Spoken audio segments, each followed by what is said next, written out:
SSC 2026 में अगर आप क्लियर करना चाहते हैं तो आज का ये वीडियो आपके लिए बहुत इम्पॉर्टेंट है।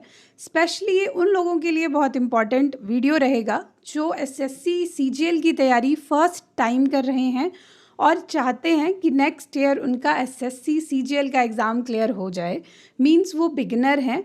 अब सबसे पहले तो बात करेंगे कि एसएससी सीजीएल में कौन कौन एलिजिबल रहता है। देखिए, अगर आपने ग्रेजुएशन की है तो आप एसएससी सीजीएल का एग्ज़ाम दे सकते हैं।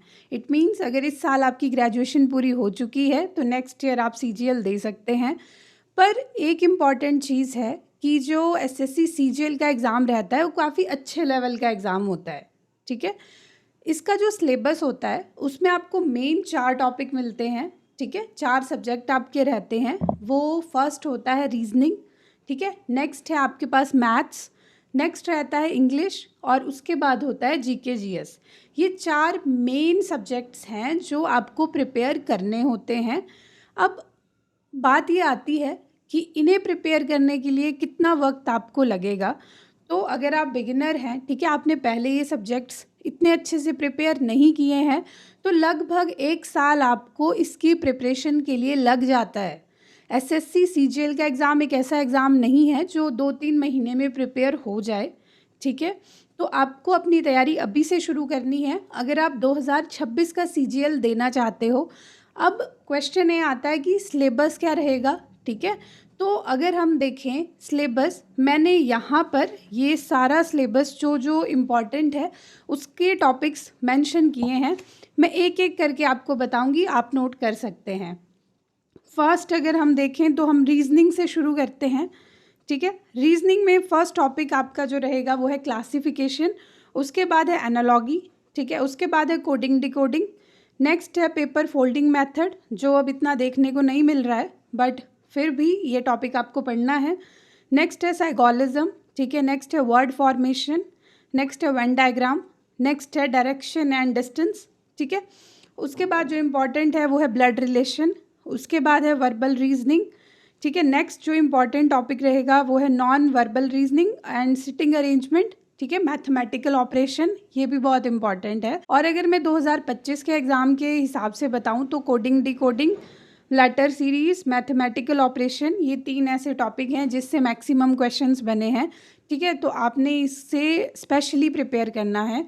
इसके बाद हम इंग्लिश की बात करेंगे। ठीक है, इंग्लिश में आपने ग्रामर तो करना ही है। आपके जो टॉपिक और रहेंगे वो है स्पॉट द एरर, ठीक है, fill in the blanks, synonyms, vocabulary, antonyms, homonyms, spellings और आपके पास जो है वो डिटेक्टिंग मिस स्पेल्ड वर्ड।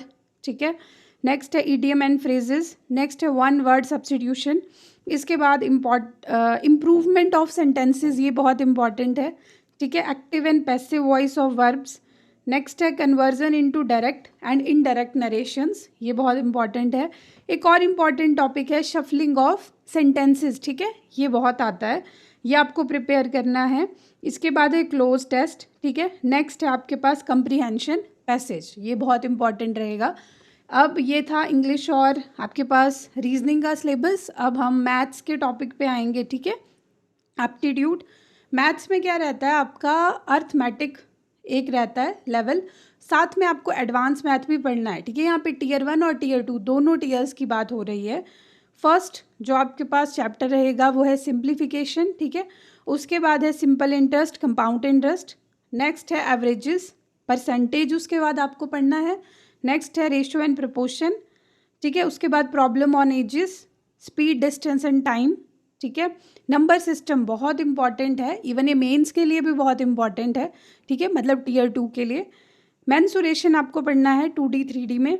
ठीक है, इसके बाद डाटा इंटरप्रिटेशन है, टाइम एंड वर्क है, अलजेब्रा, ट्रिग्नोमेट्री, ज्योमेट्री और आपके पास जो फंडामेंटल अर्थमेटिक ऑपरेशन है। ठीक है, आपको स्टैटिस्टिक्स पढ़नी है, प्रोबेबिलिटी पढ़नी है, बहुत इंपॉर्टेंट चैप्टर्स हैं।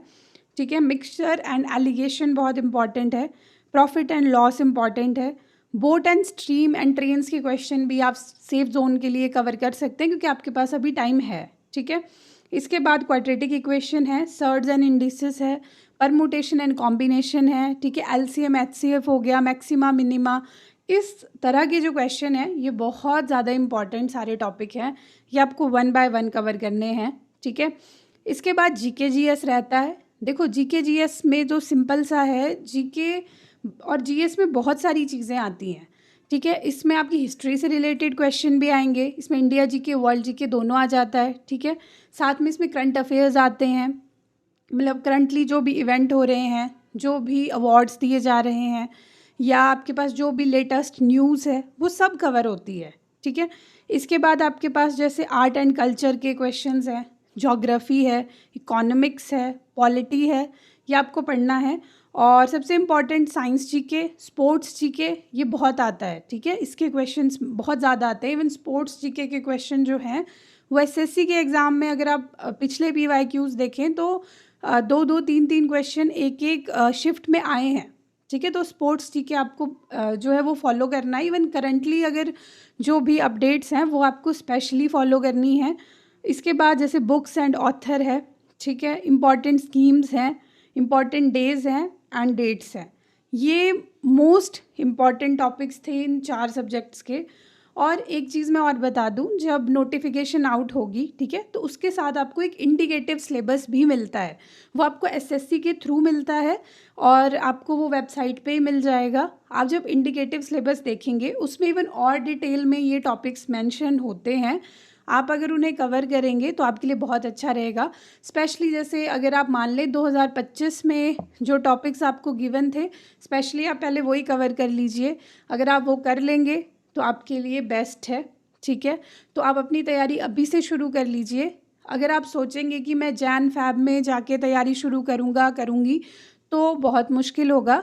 अभी आपके पास अक्टूबर मंथ चल रहा है, आपके पास सफिशेंट टाइम है नेक्स्ट 2026 का जो CGL है उसकी तैयारी करने के लिए। All the best for your preparation. मिलते हैं अब नेक्स्ट वीडियो में, तब तक के लिए थैंक यू।